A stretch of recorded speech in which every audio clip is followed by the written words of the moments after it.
The history of Catalonia is a constant struggle against an oppressing Spanish political and judiciary system, headed by tyrannical monarchies, fascist dictators, corrupted politicians and bankrupted governments.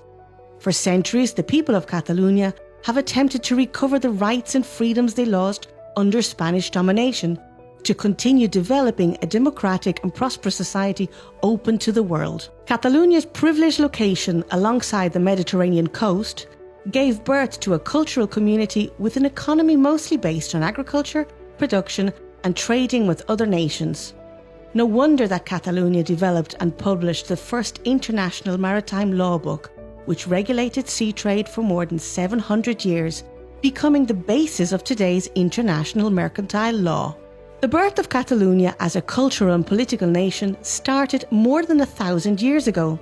The Catalan flag, first parliament and Catalan constitution are some of the oldest in Europe today. In contrast, Spain's current national flag and first ever attempt of a Spanish constitution are just over 150 years old. Actually, the first time Spain began to take political shape was in the 15th century with the creation of the Hispanic monarchy. Born from the marital alliance between the two most powerful Catholic monarchies in the Iberian Peninsula, Queen Isabella of Castile, a crown of absolutistic tradition with its capital in Toledo, and the King Fernando of Aragon, a crown of parliamentarian tradition formed by a federation of kingdoms and the Principality of Catalonia, which its capital city Barcelona was also the crown's capital. Despite becoming a part of the Hispanic monarchy, the Principality of Catalonia continued enjoying its own independent parliament, laws and currency for another 250 years. Such was its political independence that Spanish monarchs were obliged to swear obedience to the Catalan constitutions and laws, something completely unusual in medieval Europe. Another example of Catalonia's uniqueness within the Hispanic monarchy was the revolt of the Catalan peasants in the 15th century. It meant the end of many nobility abuses, such as the right of the lord to be the first one to have sex with a peasant's bride on her wedding night. According to UNESCO, the Catalan peasants made the first modern social revolution in human history. In contrast, in the Crown of Castile, nobility abuses and privileges continued for another 400 years. In 1641, after decades of bad governing by abusive, corrupted and bankrupted Hispanic governments, the people of Catalonia rise arms against Hispanic authorities and, in an attempt to recover Catalonia's independence, proclaimed the Catalan Republic. It was a new peasants' revolution that became known as the Reapers' War. In 1705, the conflict would explode again in what would be known as the War of the Spanish Succession. It was an international war between two opposing social, political and economic models. One bloc was led by the crowns of Castile and France. They represented imperialism and absolutism, with a powerful noble class mostly enriched through colonial plundering and tax collection. The second bloc was led by the crowns of England, Austria, Holland and Aragon, with Catalonia as the crown's leading player. This second bloc was characterised by a rather federalist and parliamentarian tradition, with an economy strongly based on production and international trade. The people of Catalonia fought till the last moment to defend their social, political and economic model. But on September 11, 1714, after a 1.5-year siege, the capital city of Barcelona was occupied by the Castilian and French troops. By the right of conquest, all Catalan institutions, rights and freedoms were abolished, and the Castilian language, authoritarian laws and a list of abusive taxes and restrictions were imposed on Catalan people. It was from that day onwards, Spain's centralisation of power in Madrid was consolidated the way we know it today. It was this imperialistic history of devastation and imposition by a Castilian oligarchy that had grown rich, abusing, plundering and heavily taxing the land and the people they had conquered. Which is why in the 17th century, the Netherlands and Portugal were the first to fight for independence from the Hispanic monarchy. Many others followed, all the way to the end of the 19th century with the independence of Cuba and the Philippines. No wonder that many independence movements, such as those of Argentina, Uruguay, Mexico and Colombia, among others, were often led by leaders of Catalan descent. By the beginnings of the 20th century, Catalonia had already experienced 3 industrial revolutions, while Castile had never experienced one.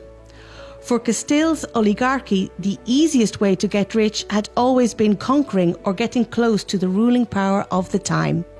For instance, in the 19th century, to increase trade and prosperity, private Catalan citizens risked their own capital to finance the construction of a railway network to connect the industry with the harbours. In the meantime, the Spanish government in Madrid would go bankrupt constructing a railway network to connect all its royal palaces, just for the Queen and oligarchy's entertainment. In 1931, after years of bankrupted central governments and Spanish dictators, the people of Catalonia, tired of seeing any aspirations for Catalan self-governing systematically crushed, went to the ballots and massively voted for a pro-independence political party. Once again, the Catalan Republic was proclaimed. Only Spanish fascism, with the help of Hitler and Mussolini, would stop democracy and the national development of Catalonia. Anyone defending Catalan culture, rights and freedoms would be persecuted, as had already happened to so many other Catalans in the past. The president of Football Club Barcelona was arrested and shot dead by Spanish fascists for no reason.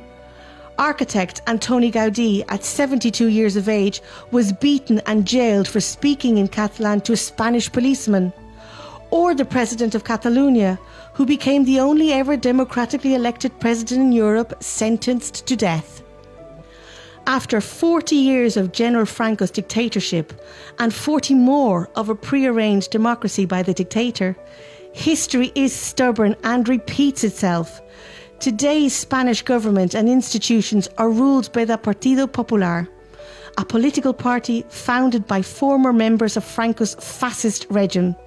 Spain leads Europe in political corruption, debt, unemployment, school failure and breaches to European legislation. The Spanish government and judiciary system continues its tax plundering on the Catalan economy, on oppressing Catalan culture and persecuting its elected politicians. For almost 2 decades now, the Catalan community has been asking the Spanish government to invest in connecting our industry and harbours to Europe by train. Instead, the Spanish government has built the world's second largest high-speed passenger network after China, a train system that will never be profitable and has so far only increased Spain's national debt. So the clash between these two cultural, political and opposing economic models continues unsolved. Today, over 80% of Catalonia's citizens agree that the best way to decide on the future relationship between Catalonia and Spain is through political negotiation, followed by a referendum, like the one the UK and Scotland agreed on. Unfortunately, due to its history, Spain has never developed a true democratic political culture. For Spain's ruling power, negotiating has always been seen as a weakness. A conqueror has no need to negotiate with his adversary. A conqueror attacks his adversary till this fully surrenders. That's why for the last decade, Spain's only response to all proposals from the Catalan Parliament to negotiate a democratic solution have been no. Worse still, lately the Spanish state has begun to persecute and jail elected members of parliament and civil leaders. It has even ordered violence by police forces to stop peaceful citizens from voting. What has the European Union done to protect its Catalan citizens against Spain's attacks on democracy and freedom of expression?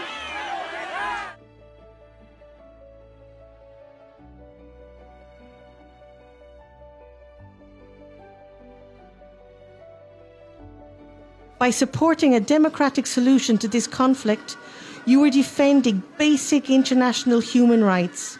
You are helping to build a better Europe and world for all. Our future being Catalan. O futuro pode ser catalã, ou poderia ser talibã.